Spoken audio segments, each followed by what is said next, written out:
Alright guys, so today we're going to go over integrals, and another word you'll see for integrals is an antiderivative. But if you see integral, if you see antiderivative, you want to recognize that that is the same thing. And I've talked about this before, but an integral or an antiderivative is the area under or enclosed by a curve. I'm going to say enclosed by, but a lot of times you'll just see area under a curve. So it's the area between the x-axis and our curve. So what we've been doing so far, if we wanted the integral from a to b, for example, of this curve over here, we started off at point A and we approximated it. One way was to make a bunch of rectangles, and so we found this area right here.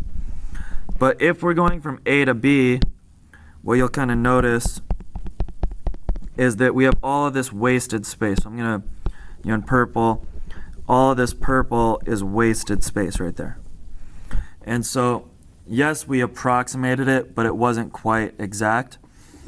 And what we can do when we're trying to find the exact integral, what we're going to do is we're going to increase, like we said, the more that you increase the n, the number of subintervals. Right now I only have 3 rectangles. 1, 2, 3. The more we increase that, then the better our approximation will be.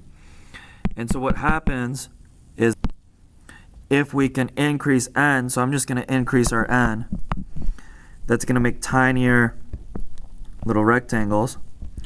And you'll notice that already we're starting to waste less and less space.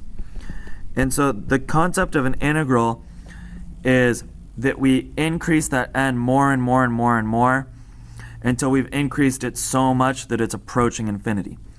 So basically, we had that width, we called it width, but that was basically b minus a over n, right? Times f of a plus f of a plus that width, right? b minus a over n. And we just keep adding that on and on and on until we get to n.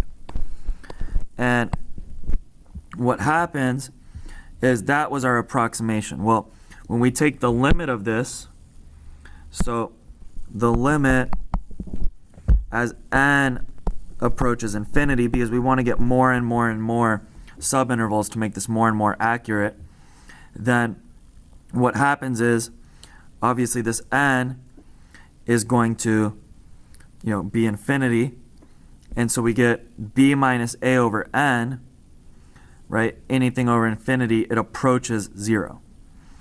And so that would kind of break this, right? 0 times all of this.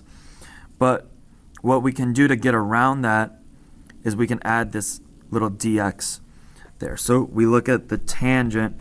I'm not going to go into a lot of detail. I'm going to post a link instead that does a pretty good job of explaining that. But what ends up happening is we get the general form of our integral, which is the integral of f of x times dx. And what this dx really means is it's a tiny, this whole thing they're calling delta x, right? Or we said, dx is another delta x, right? Same thing. And they're saying that this dx is the delta x. So they're literally saying this is f of x times dx. And they're making the dx just this little tiny, tiny small piece right there that they're taking over and over and over. And they're making it approach infinity so that we get, a closer and closer and more exact answer. So I'll post a link that'll explain that. You guys can watch that video optional, or you can just trust me that we're calling it dx. And then we put our first interval, our lower interval. So it's always the smaller numbers at a. We go left to right. And then the upper limit is b. And so this is the basic form of an integral. And this is just the basics. I'm going to post another example with basically some basic ways to take an interval. And we'll get more and more advanced as we go on, but this is the basic concept of an interval.